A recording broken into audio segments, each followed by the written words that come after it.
When the Muslim world reacted in fury over the Danish cartoons of Mohammed, this was the face of moderation that European Muslim leaders wanted the world to see.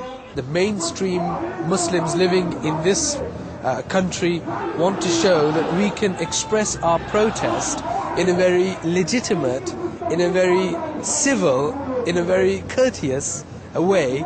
But this is the other face of European Islam.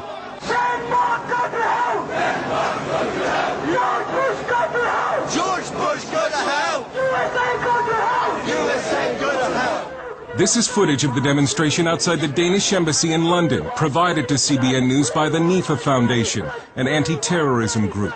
What you can't see in this video is that one of the demonstrators is dressed as a suicide bomber. Even moderate British Muslims were outraged that no one was arrested, even though British law forbids incitement to murder. But it follows a pattern of extraordinary and some would say dangerous tolerance of Muslim radicals.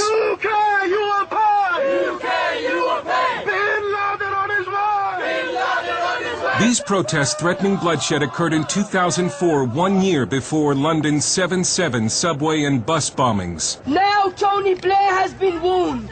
Pull your troops out of Afghanistan. Pull your troops out of Iraq. And if you do not pull your troops out, you will get bloodshed on the streets of London. Again, no one was arrested. And moderate Muslims tried to keep the media from publicizing what for them has become a public relations nightmare. Yeah, that's disgusting. I mean, it doesn't serve any purpose. These guys don't represent me. They probably don't represent most Muslims in this country. And they do a disservice not only to, living here in the UK, but they do a major disservice to Muslims. They may not represent the views of most British Muslims, but polls do suggest the Muslim middle is radicalizing. A recent survey shows that 40% of British Muslims want Islamic Sharia law in the United Kingdom. Sharia imposes punishments like amputations and stonings. And in a separate poll, nearly 1/3 of Muslims agreed with the statement that Western society is decadent and immoral, and that Muslims should seek to bring it to an end. Critics say that European political correctness and multiculturalism, which were supposed to embrace Muslim radicals and somehow westernize them, have seriously backfired. And now Western Europe seems paralyzed by the political correctness that grips the government and the media. One of the biggest fears for a lot of commentators, whether they're terrorist commentators or commentators on the Middle East, is if they actually address this whole issue of Islam and start to question it, what they fear is being labelled as an Islamophobe. There is a real reluctance to offend the ethnic communities of any sort, let alone the Muslim community. And there seems to be a lack of political will to stop Muslim radicals bent on conquest. May Allah bomb you! May Osama bin Laden bomb you! May Osama bin Laden bomb you! Of Denmark, so we can invade their country and take their wives and war booty! Allahu Akbar! The Dutch parliament has tried to strike a blow against radical Islam by voting to ban the burqa and veils. But that exposes unveiled women to being raped by Muslim men as punishment. There is reported to be a growing rape epidemic of unveiled women in Europe.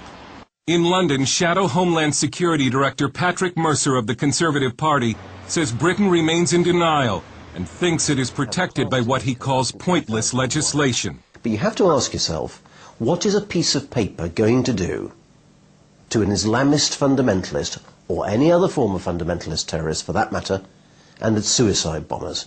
Are you going to be able to hold this up in front of them and say, don't blow yourselves up, otherwise we'll get really cross? In France, the government continues to pretend that Muslim anti-Semitic violence is not a problem, but it couldn't keep tens of thousands of Frenchmen from marching last month after the brutal murder of a young Jew named Ilan Halimi by French Muslims.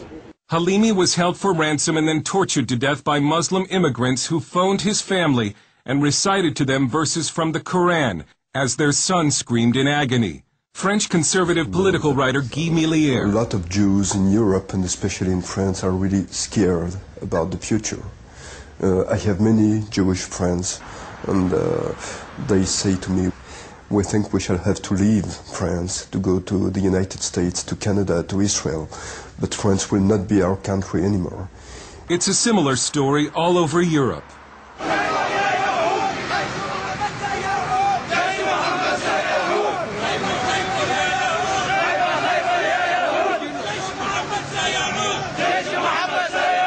And in the wake of the cartoon protest, a worldwide group of intellectuals recently signed a declaration that states, "After having overcome fascism, Nazism, and Stalinism, the world now faces a new global threat, Islamism.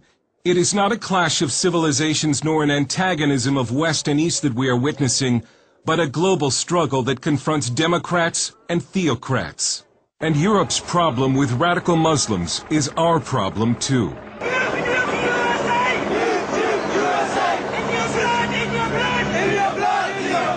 Political correctness has been the fertilizer that has helped Muslim radicalism grow in Britain. Political correctness intimidates the media and law enforcement. But Europe may be forced to choose between political correctness and the survival of its civilization. Dale Hurd, CBN News, London.